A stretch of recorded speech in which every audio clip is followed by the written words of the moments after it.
Hi! Welcome back to cutie all in one channel. ఈరోజు వీడియోలో రంజాన్ మాసంలో ముస్లింలు ఖర్జూరం తిని ఉపవాసాన్ని ఎందుకు విరమిస్తారో తెలుసుకుందాం. అలాగే ముందుగా ఫస్ట్ టైం మన ఛానల్ విజిట్ చేసినట్లయితే లైక్ చేయండి, షేర్ చేయండి, సబ్స్క్రైబ్ అనేది చేయండి. అదేవిధంగా పక్కనే ఉన్న బెల్ ఐకాన్ అనేది కూడా యాక్టివేట్ చేసుకోగలరు. ముందుగా చెప్పాలంటే ముస్లింల పవిత్ర మాసం రంజాన్.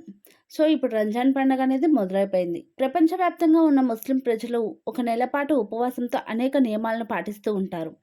ఉపవాసం ఉదయం సూర్యోదయానికి ముందు మొదలై సూర్యాస్తమయం తర్వాత ముగుస్తుంది. ప్రపంచవ్యాప్తంగా ఇలాంటి సాంప్రదాయాన్ని చాలామంది ప్రజలు పాటిస్తారు. ఇప్పుడు రంజాన్ ఉపవాస సమయంలో నీరు కూడా త్రాగడం లేదు. అలా సాయంత్రం అయ్యేసరికి ప్రార్థన ముగించుకొని ఖర్జూరం తిన్న తర్వాతే ఉపవాస దీక్ష విరమిస్తారు. ఇంతకీ ముస్లింలు ఖర్జూరం తిని ఉపవాసం ఎందుకు విరమిస్తారో తెలుసా? ఇప్పుడు తెలుసుకుందాం. ముస్లింలు తమ ఉపవాసం కోసం ఖర్జూరాన్ని ఉపయోగించడానికి ముఖ్యమైన కారణం ఉంది. అదేంటంటే రంజాన్ సందర్భంగా ముస్లింలు తెల్లవారుజామున నుండి సూర్యాస్తమయం వరకు ఆహారం మరియు నీరు తీసుకోకుండా ఉంటారు. రోజంతా ఉపవాసం ఉండడం వల్ల వారు అలసటకు మరియు శక్తి లోపానికి గురవుతారు.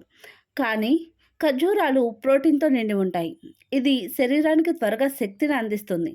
అదనంగా ఖర్జూరంలో ఫైబర్, ఐరన్ కంటెంట్, సోడియం మరియు పొటాషియం ఎక్కువగా ఉంటాయి. ఇది ఆహారం లేకుండా కడుపులో పేరుకుపోయే గ్యాస్ మరియు ఆమ్ల స్థితిని తక్షణమే దూరం చేస్తుంది. అందువల్ల వారు ఖర్జూరం మరియు నీటితో తమ ఉపవాసాన్ని విరమిస్తారు.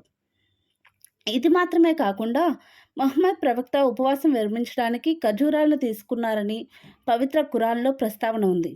అంతేకాకుండా శరీర ఆరోగ్యం కోసం ఉదయం 7 ఖర్జూరాలు తినాలని మరియు నిద్రపోవడానికి ముందు కూడా తినాలని ప్రవక్త బోధించారు. ఎందుకంటే ఖర్జూరం ఒక వ్యక్తి అనారోగ్యం బారిన పడకుండా రక్షిస్తుంది. కాబట్టి ముస్లింలు ఖర్జూరం తినడం ద్వారా ఉపవాసాన్ని విరమిస్తారు. అలాగే పండ్ల రసాలు, పండ్లు, వివిధ రకాల వంటకాలు తీసుకుంటూ ఉపవాస దీక్షను విరమిస్తారు. ఈ ఇన్ఫర్మేషన్ మీకు నచ్చినట్లయితే లైక్ చేయండి, షేర్ చేయండి, సబ్స్క్రైబ్ చేయండి. అదేవిధంగా పక్కనున్న బెల్ ఐకాన్ అనేది కూడా యాక్టివేట్ చేసుకోగలరు. Thank you for watching cutie all in one channel. Thank you. Bye bye.